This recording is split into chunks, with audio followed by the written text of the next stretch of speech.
en tant que demi-sœur magicienne du roi Arthur, est une figure intrigante de la légende arthurienne.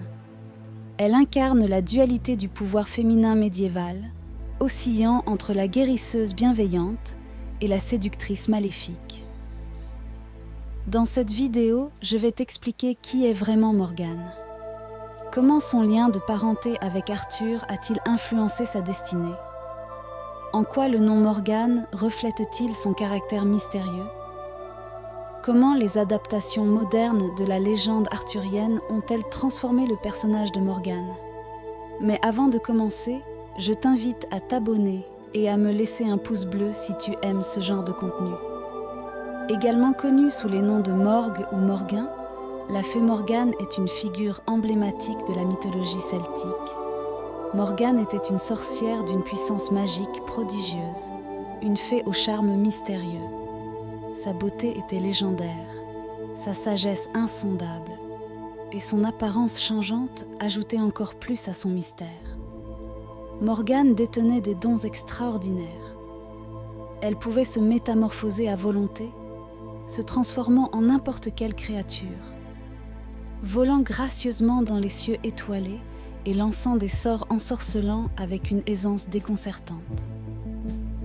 Au commencement, elle était vue sous un jour positif, une alliée du roi Arthur, de la reine Guenièvre et des chevaliers de la table ronde. Cependant, avec le temps, une ombre se glissa sur son cœur, la transformant en une adversaire redoutable. Elle devint le fléau d'Arthur, une épine dans le pied de Guenièvre et une épreuve pour les preux chevaliers de Camelot. Mais Morgane n'était pas une figure figée. Sa présence dans les récits variait comme le vent change de direction. Selon les mots de Geoffroy de Monmouth, elle se dressait comme la plus puissante des 9 enchanteresses accueillant Arthur à Avalon après la bataille de Camlan. Dans les récits tissés par Chrétien de Troyes, elle était plutôt la sœur d'Arthur, une magicienne guérisseuse, apportant son savoir à son frère dans le plus grand des mystères. Une croyance la reliait aux divinités maritimes de l'île de Sein, où elle aurait pris soin d'Arthur, guéri ses blessures et attendu le moment où il serait prêt à libérer la Bretagne. Morgane incarnait les attributs des fées. C'est être magique, bienveillant ou malveillant, veillant sur les naissances selon les mythologies germaniques et scandinaves. Dans d'autres versions, elle était la fille d'Ygraine et d'Uther Pendragon, le père d'Arthur. Quoi qu'il en soit, elle est liée de près à la famille royale. Si tu es arrivé à ce moment de la vidéo, n'hésite pas à mettre un like et écris en commentaire le mot « magie ». 6 talents magiques étaient innombrables, acquis auprès de son mentor, le grand enchanteur Merlin.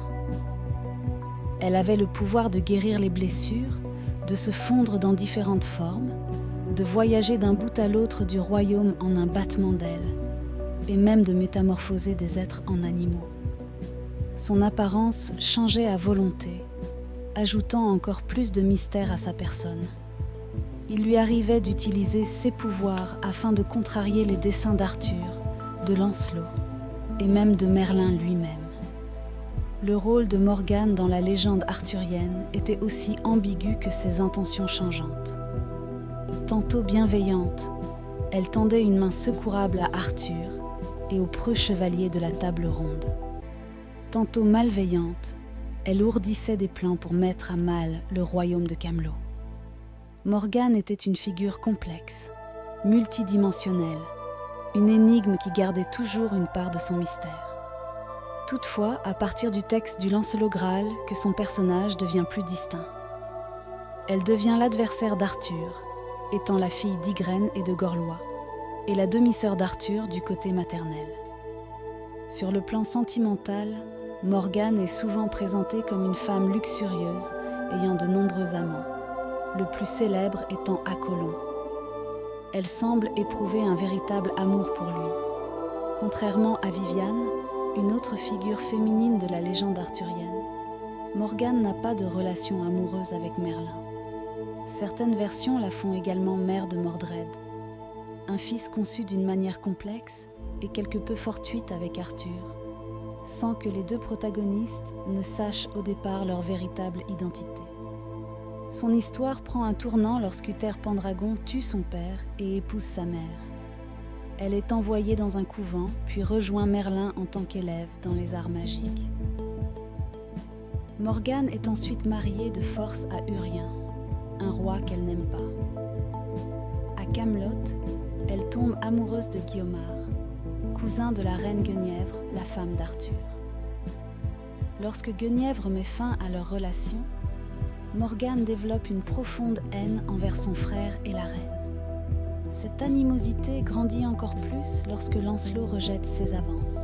Dans certains récits, Morgane cherche à se venger de Guenièvre en exposant son infidélité, par exemple en présentant une coupe magique à la cour, comme dans l'histoire de Tristan en prose. Dans d'autres histoires, elle s'empare du fourreau de l'épée d'Arthur, croyant que le pouvoir de l'épée réside en lui, et le jette dans un lac. Dans d'autres encore, elle initie son neveu, ou fils, selon la version, Mordred, pour qu'il puisse tuer Arthur, ce qui finit par se produire, marquant la fin d'Albion. Dans les versions modernes de la légende arthurienne, Morgane prend parfois la place de Morgause en tant que mère de Mordred, le fils incestueux d'Arthur. Elle est dépeinte tour à tour comme une séductrice maléfique ou comme un personnage positif symbolisant un pouvoir féminin désapprouvé par la société médiévale. Le personnage de Morgane est complexe, avec des variations d'un récit à l'autre. Elle peut être une fée ou une humaine, bénéfique ou maléfique, et ses actions vont de la guérison à la magie noire. Elle rappelle également des déesses celtiques telles que Morrigan, Sirona et d'autres, liées à l'eau et à la magie. Selon certaines interprétations, elle pourrait être inspirée de la déesse Morrigan, une Tuatha Dé Danann, et être liée au roi Urien. Morgane a également un rôle dans d'autres textes de la littérature médiévale, comme La Matière de France et Huon de Bordeaux, où elle est associée à différents personnages et événements.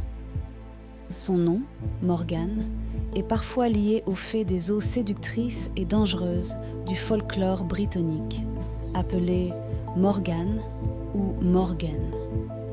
Morgane a continué à avoir une présence significative en France, où elle est parfois appelée Fée Margot, et où de nombreux lieux portent son nom. Elle est également associée à Gargantua dans certaines histoires populaires. Morgane a joué un rôle dans la quête du Saint Graal et a même été enfermée dans une mystérieuse tour, souvent appelée la Dame du Lac, d'où elle continue à exercer sa magie. Elle aurait été impliquée dans l'éducation du chevalier Lancelot du Lac-là-bas, elle aurait été sa bienfaitrice. Au fil des siècles, la figure de Morgane a évolué dans la littérature et la culture populaire.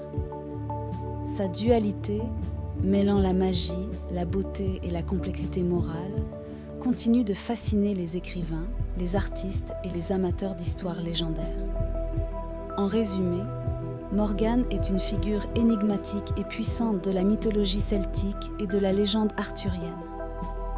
Sa relation complexe avec des personnages emblématiques comme Lancelot, Guenièvre, Arthur et Merlin ajoute des dimensions riches à l'intrigue des récits arthuriens. Sa complexité en fait l'une des figures les plus captivantes de la mythologie. Une sorcière énigmatique et puissante qui continue d'enchanter les amateurs d'histoires légendaires du monde entier. N'oublie pas de t'abonner, de mettre un like et de m'écrire en commentaire ce que tu en as pensé.